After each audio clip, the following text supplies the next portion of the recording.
आज हम पदार्थ के वर्गीकरण के विषय में चर्चा करेंगे। देखो बेटा, पदार्थ जिसको इंग्लिश में हम कहते हैं सब्सटेंस और मैटर। देखिए, आप पहले हेडिंग बनाएंगे, ये आपका हो गया मैटर और सब्सटेंस।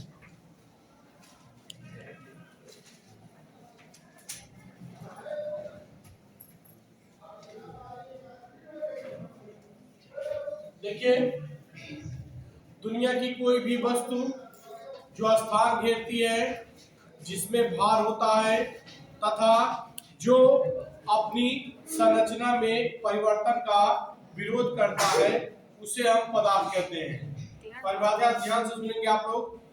दुनिया की कोई भी वस्तु जो स्थान घेरती है, जिसमें भार होता है तथा जो अपनी संरचना में परिवर्तन का विरोध करता है, उसे पदार्थ कहते हैं। उदाहरण के तौर पर हम देखते हैं, जैसे आप मान लीजिए आपका हो गया मिट्टी, जल, वायु, ये सभी जो होते हैं पदार्थ होते हैं। ठीक है, मिट्टी हो गया, मिट्टी को आप हाथ में लेंगे तो उसमें भार पाया जाएगा, वो स्थान घेरेगा। जल को आप किसी पात्र में लेंगे तो उसमें भार पाया जाएगा, वो स्थान घेरेगा। ठीक है, वायु को अगर किसी गुब्बारे में या आप जो है किसी आप ऐसे पात्र में लेते हैं जिसमें से वो बाहर ना निकले, तो उसमें भी भार पाया जाता है। ठीक है, तो हमने परिभाषा बताया, दुनिया की कोई भी वस्तु जो स्थान घेरती है, जिसमें भार होता है तथा जो अपनी संरचना में परिवर्तन का विरोध करती है, उसे हम पदार्थ कहते हैं। ठीक है, जैसे ये चाक है, उदाहरण तौर पर ये चाक का एक शेप है। ठीक है, जब इसके शेप को मतलब एक रूप से दूसरे रूप में परिवर्तित करेंगे तो हमको क्या करना पड़ेगा, थोड़ा सा बल देना पड़ेगा। ठीक है, बल देंगे तो यह परिवर्तित होगा। ठीक है, तो ये आप पदार्थ को आसानी से समझ सकते हैं कि दुनिया की कोई भी वस्तु जो स्थान घेरती है, जिसमें भार होता है तथा जो अपनी संरचना में परिवर्तन का विरोध करती है, उसे हम पदार्थ कहते हैं। जैसे जल, वायु, मिट्टी इत्यादि। ठीक है, इसके बाद इसके अगर हम वर्गीकरण की बात करें तो पदार्थ जो होता है, ठीक है, वो आपके दो प्रकार के होते हैं। ठीक है, दो प्रकार के होते हैं। पहला आपका हो गया फिजिकल सब्सटेंस, फिजिकल सब्सटेंस जिसको हम कहते हैं भौतिक पदार्थ, और दूसरा हो गया आपका केमिकल सब्सटेंस, केमिकल सब्सटेंस। ठीक है, पहला हो गया आपका फिजिकल सब्सटेंस, दूसरा हो गया आपका केमिकल सब्सटेंस। फिजिकल सब्सटेंस जो होते हैं वो आपके तीन प्रकार के होते हैं। पहला होता है आपका सॉलिड, इसके बाद होता है लिक्विड, इसके बाद फिर होता है गैस। ठीक है, अब सॉलिड क्या होता है, आप साधारण भाषा में कह सकते हो ऐसे पदार्थ जिनका आयतन और आकार निश्चित होता है, उन्हें हम ठोस पदार्थ कहते हैं। ऐसे पदार्थ जिनका आयतन और आकार निश्चित होता है, उन्हें हम ठोस पदार्थ कहते हैं। ठीक है, इसके बाद दूसरे शब्दों में कह सकते हो, ठीक है, कि ऐसे पदार्थ जिनके अणु पास पास पाए जाते हैं। ऐसे अणु, ऐसे पदार्थ जिनके अणु पास पास पाए जाते हैं। ठीक है, पास पास पाए जाते हैं तथा इनके बीच अंतराणविक आकर्षण बल अधिक होता है और अंतराणविक स्थान शून्य होता है या नगण्य होता है। ठीक है, ध्यान से सुनेंगे परिभाषा को। पहली परिभाषा हमने बताया कि ऐसे पदार्थ जिनके आयतन और आकार या जिनका आयतन और आकार दोनों निश्चित होता है, उसे हम ठोस पदार्थ कहते हैं। दूसरे शब्दों में कह सकते हैं वे पदार्थ जिनके अणु पास पास पाए जाते हैं और इनके बीच अंतराणविक आकर्षण बल अधिक होता है और अंतराणविक स्थान नगण्य होता है। जैसे ईंट, पत्थर, ठीक है, लोहे की छड़ या लोहे की राड इत्यादि जो होते हैं आपके ठोस पदार्थ होते हैं। इसके बाद फिर बात करेंगे हम द्रव पदार्थ की।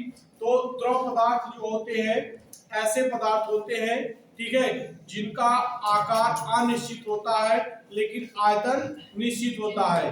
ये जिस पात्र में रखे जाते हैं उसी का रूप धारण कर लेते हैं, जैसे जल, डीजल, पेट्रोल, मिट्टी का तेल या तेल ही कह दो वैसे ही, ठीक है। तेल ये सब जो होते हैं आपके द्रव पदार्थ होते हैं। द्रव पदार्थ में अगर देखा जाए तो द्रव ऐसे पदार्थ होते हैं जिनके अणु ठोस की अपेक्षा दूर दूर पाए जाते हैं, ठोस की अपेक्षा दूर दूर पाए जाते हैं और इनके बीच अंतराणविक आकर्षण बल ठोस की अपेक्षा जो होता है कम होता है और अंतराणविक का स्थान ठोस की अपेक्षा अधिक होता है, ठीक है। फिर सुनेंगे वे पदार्थ जिनके पास या जिनके अणु ठोस की अपेक्षा दूर दूर पाए जाते हैं और इनके बीच अंतराणविक स्थान ठोस की अपेक्षा अधिक और अंतराणविक आकर्षण बल ठोस की अपेक्षा कम पाया जाता है, उन्हें हम द्रव पदार्थ कहते हैं। इसके बाद हम भौतिक पदार्थ में तीसरे की बात करेंगे, गैस की। गैस पदार्थ ऐसे होते हैं जिनका ना तो आकार निश्चित होता है और ना ही आयतन निश्चित होता है। आप ऐसे भी कह सकते हैं वे पदार्थ जिनका ना तो आकार निश्चित होता है और ना ही आयतन निश्चित होता है, उन्हें हम गैस पदार्थ कहते हैं। गैस पदार्थ में बहुत सारी गैसें आती हैं जैसे मीथेन, एथेन, एलपीजी, ठीक है, या CO2 गैस, ऑक्सीजन गैस इत्यादि, ठीक है। और आप दूसरे शब्दों में कह सकते हो कि वे पदार्थ जिनके बीच, ठीक है, या वे पदार्थ जिनके अणु ठोस की अपेक्षा ठोस द्रव की अपेक्षा दूर दूर पाए जाते हैं, ठीक है, और इनके बीच अंतराणविक स्थान ठोस द्रव की अपेक्षा अधिक होता है तथा अंतराणविक आकर्षण बल जो होता है वो कम होता है, ठीक है। जैसे अब इस गैस पदार्थ में सबसे बड़ी ये विशेषता होती है कि गैस पदार्थ में ठोस द्रव की अपेक्षा इनके बीच अंतराणु का स्थान अधिक पाया जाएगा और जो इनमें जो स्थान होता है वो तो अधिक होगा लेकिन जो बल हो जाता है वो कम हो जाता है। इसके बाद हम बात करेंगे केमिकल पदार्थ अर्थात रासायनिक पदार्थ की।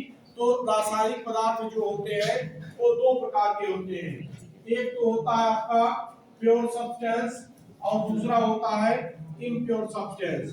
प्योर सब्सटेंस का मतलब होता है आपका शुद्ध पदार्थ और इम्प्योर सब्सटेंस का मतलब होता है अशुद्ध पदार्थ, ठीक है। इसको कहते हैं इम्प्योर सब्सटेंस, प्योर सब्सटेंस, ठीक है। अब देखो बेटा, या आप जो प्योर सब्सटेंस होते हैं उसमें दो होते हैं, ठीक है। प्योर सब्सटेंस में आपका एक होता है एलिमेंट होता है, एलिमेंट, और दूसरा होता है आपका कंपाउंड, कंपाउंड, ठीक है। और इन प्योर सब्सटेंस में आपके आते हैं मिक्सचर। अब इस पर हम पहले डिस्कस करेंगे थोड़ा सा, ठीक है। देखिए प्योर सब्सटेंस में आपका एलिमेंट होता है, दूसरा होता है कंपाउंड। एलिमेंट का मतलब होता है तत्व होता है, कंपाउंड का मतलब यौगिक होता है। अब देखिए हम किसको तत्व कहते हैं, किसको यौगिक कहते हैं। तत्व आप साधारण भाषा में कह सकते हो कि वे शुद्ध पदार्थ, ठीक है, ध्यान सुनिएगा, वे शुद्ध पदार्थ जिसे ज्ञात किसी भौतिक या रासायनिक विधि द्वारा ना ही बनाया जा सके और ना ही दो या दो से अधिक भागों में विभाजित किया जा सके, उसे तत्व कहते हैं। ध्यान से परिभाषा फिर सुनिए, वे शुद्ध पदार्थ जिसे ज्ञात किसी भौतिक या रासायनिक विधि द्वारा ना ही बनाया जा सके और ना ही दो या दो से अधिक भागों में विभाजित किया जा सके, उसे तत्व कहते हैं, ठीक है। जैसे और एक दूसरे शब्दों में भी कह सकते हो कि वे पदार्थ जो समान प्रकार के परमाणुओं से मिलकर बने होते हैं उन्हें हम तत्व कहते हैं। जैसे हमने तत्व की परिभाषा बताया कि वह शुद्ध पदार्थ जिसे ज्ञात किसी भौतिक या रासायनिक विधि द्वारा ना ही बनाया जा सके और ना ही विभाजित किया जा सके। जैसे आपका गोल्ड हो गया, सिल्वर हो गया, गोल्ड का आपका Au होता है, सिल्वर का आपका Ag होता है। तो ना तो कोई सोना बना सकता है, ना तो उसे विभाजित कर सकता है।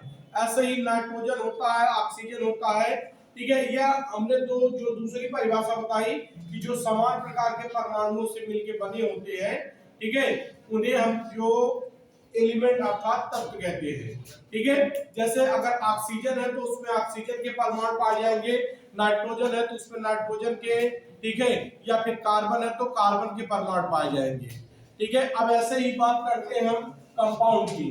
कंपाउंड को कह सकते हैं कि वह शुद्ध पदार्थ जिसे ज्ञात किसी भौतिक या रासायनिक विधि द्वारा, ठीक है, भौतिक या रासायनिक विधि द्वारा निश्चित अनुपात में मिलाने पर बनाया जा सकता है, लेकिन ये अपने अवयवी गुणों से भिन्न होते हैं, ठीक है।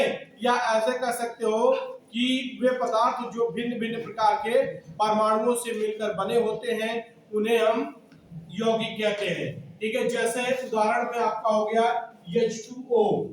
देखो बेटा, H2O जो होता है, H2O देखिए यहां पर हम लेते हैं H2 प्लस O2, ठीक है। इसके बाद बन गया आपका H2O। इसमें देखिए कैसे ये एक दूसरे से भिन्न होते हैं, इस चीज को आप समझेंगे।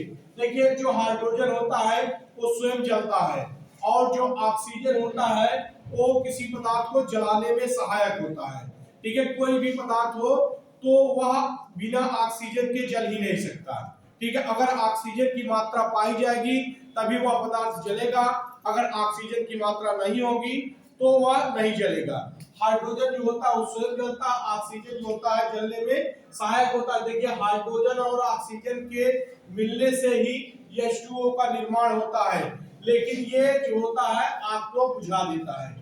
आग जल रही है, उस पर आप पानी डालेंगे तुरंत बुझ जाएगी आग। तो यही इसके अवयवी गुणों से भिन्न होता है, ठीक है।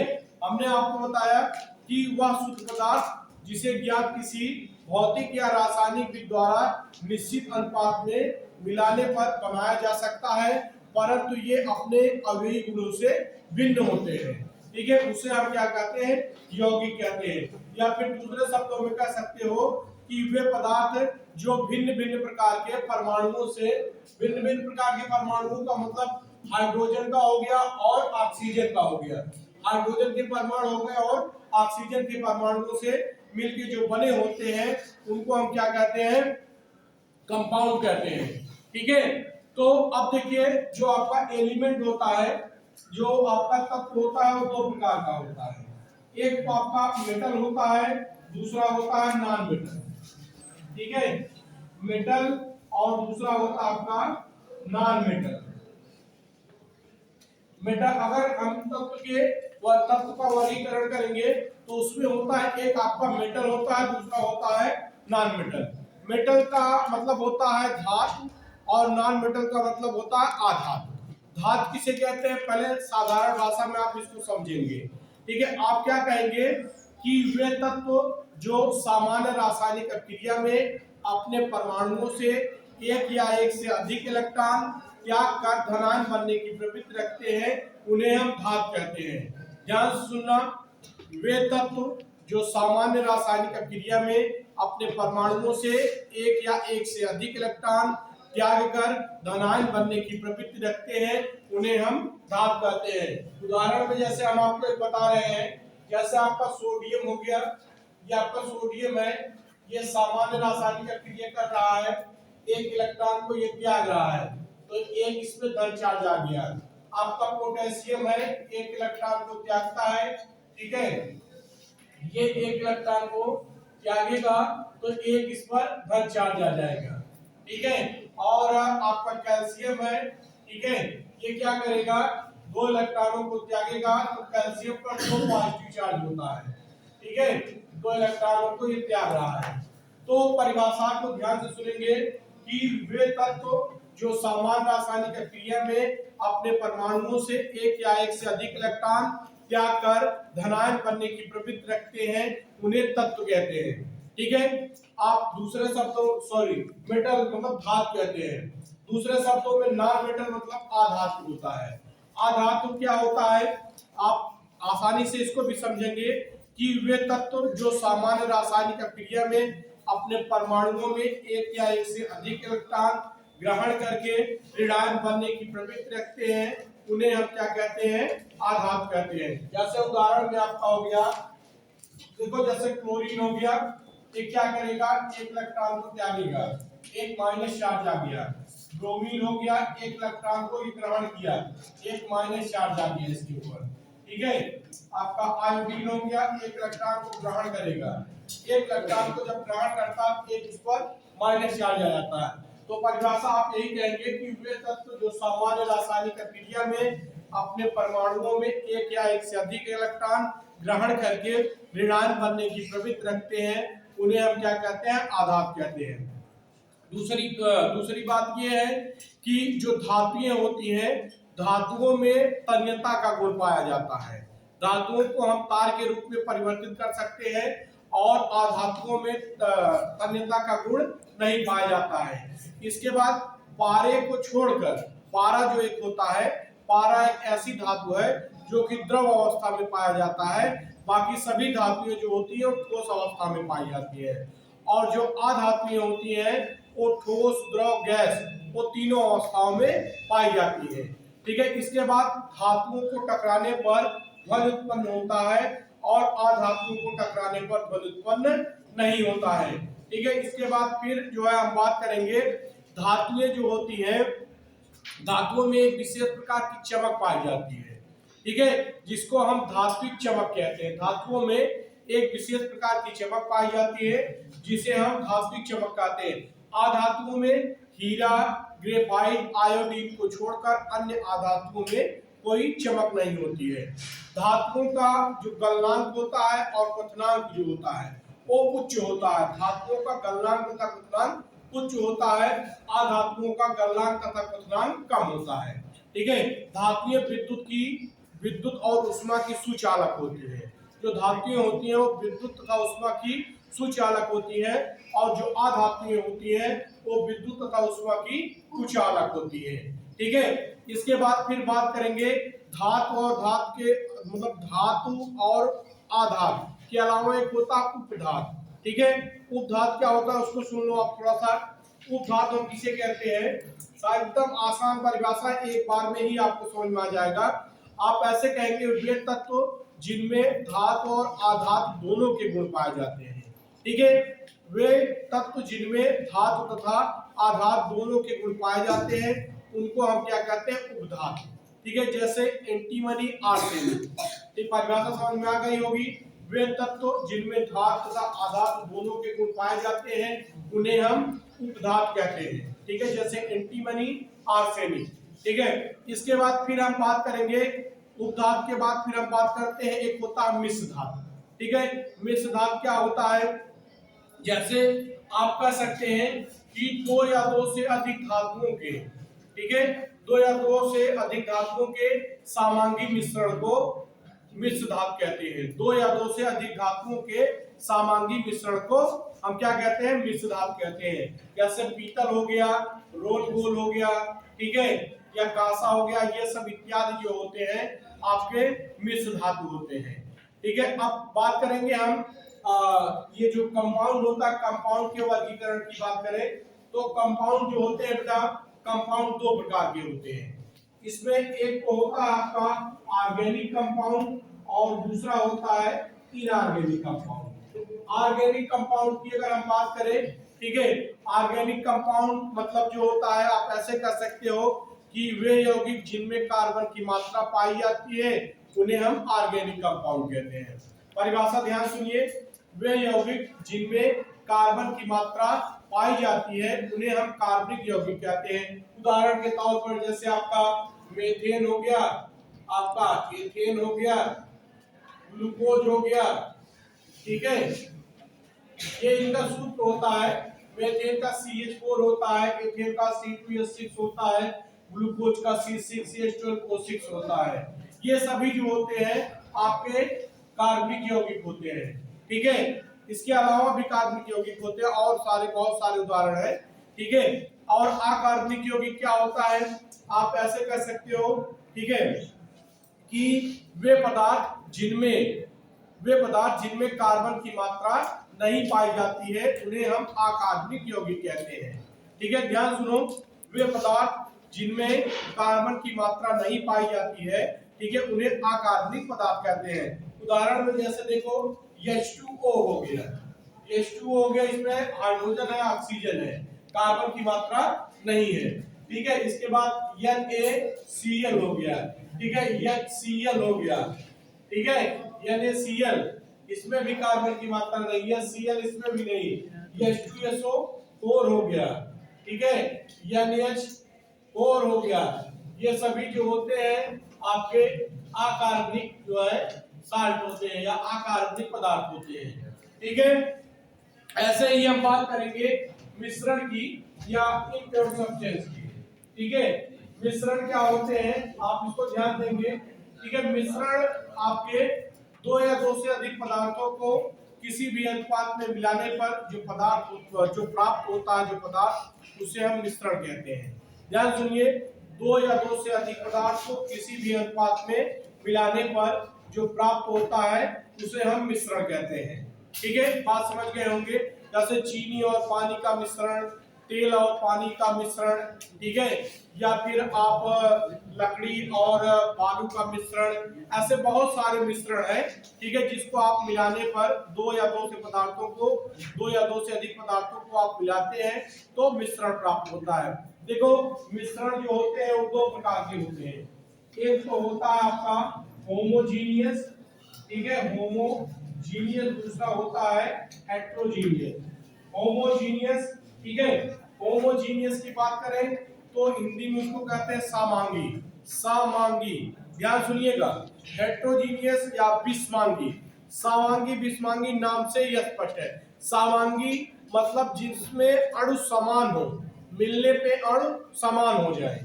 ठीक है, एकदम समान, जैसे लगे ही ना कि दो पदार्थों को मिलाया गया है, उसको हम सामांगी मिश्रण कहते हैं। जैसे चीनी और पानी को आप मिलाते हैं ना, तो चीनी और पानी के अणु आपस में ऐसे मिल जाते हैं जिसको आप पहचान ही नहीं सकते कि ये चीनी है और ये पानी है, और आपका तैयार हो जाता है क्या, रस, जो पीने वाला होता है। ठीक है, तो चीनी और पानी के अणु ऐसे मिलते हैं, या नमक और पानी के अणु ऐसे आपस में मिलते हैं जिनको, ठीक है, जिनको हम क्या कहते हैं, सामांगी मिश्रण कहते हैं। परिभाषा में आप ऐसे कह सकते हो, डिफिनेशन ऐसे लिख सकते हो कि वे पदार्थ जिनके अणुओं को हम अलग अलग नहीं देख सकते हैं उन्हें हम सामांगी मिश्रण कहते हैं। परिभाषा समझ में आई? वे पदार्थ जिनके अणुओं को हम अलग अलग नहीं देख सकते हैं उन्हें हम सामांगी मिश्रण कहते हैं। और विषमांगी मिश्रण आपके क्या होते हैं?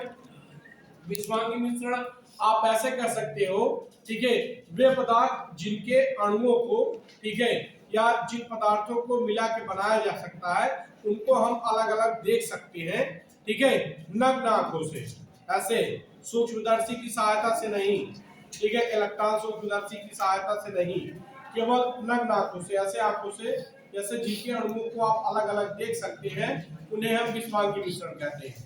ठीक है, जैसे तेल और पानी को अगर आपस में आप मिला देते हैं, ठीक है, तेल और पानी को, तो उसमें आप यह पहचान सकते हैं कि कौन सा तेल है और कौन सा पानी है। क्यों? क्योंकि तेल जो होता है ऊपर तैरता रहेगा, पानी नीचे रहेगा। ठीक है, अगर आप तेल में पानी को मिलाएंगे तब भी आप पहचान सकते हैं कि ये पानी है और ये तेल है। तो इस प्रकार से आपको सामांगी मिश्रण और विषमांगी मिश्रण के बारे में जानकारी हो जाती है। इसके बाद जो आपका सामांगी मिश्रण होता है, सामांगी मिश्रण को हम विलयन कहते हैं। ध्यान से सुनिएगा, सामांगी मिश्रण को हम विलयन कहते हैं। विलयन दो प्रकार के होते हैं।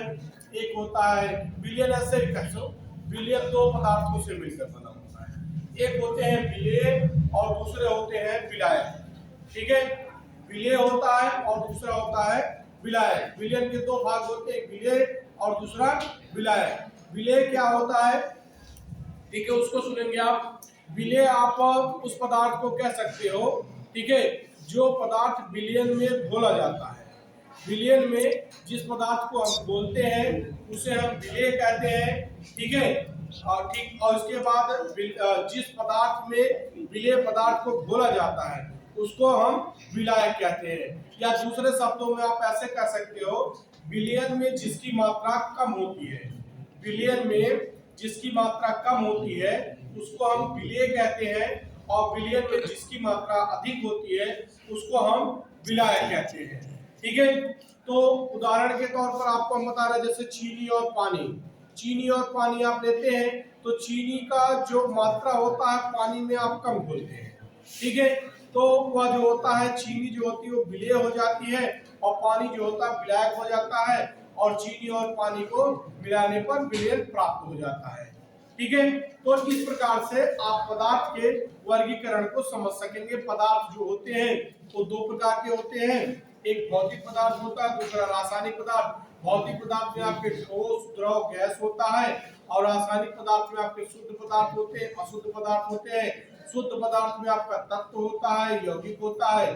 तत्व जो होते हैं वो दो प्रकार के होते हैं, जैसे एक धातु हो गया अधातु, और उसी में उपधातु होता है, मिश्र धातु होता है। और यौगिक जो होता है, यौगिक में आपके क्या होते हैं, एक यौगिक जो होता है एक कार्बनिक यौगिक होता है, दूसरा अकार्बनिक होता है। और मिश्रण में क्या होता है, मिश्रण में एक समांगी मिश्रण होता है, विषमांगी मिश्रण। समांगी मिश्रण को हम विलयन कहते हैं। विलयन के दो भाग पाए जाते हैं, जिसको हम एक विलेय कहते हैं, दूसरे को विलायक कहते हैं। Thank you.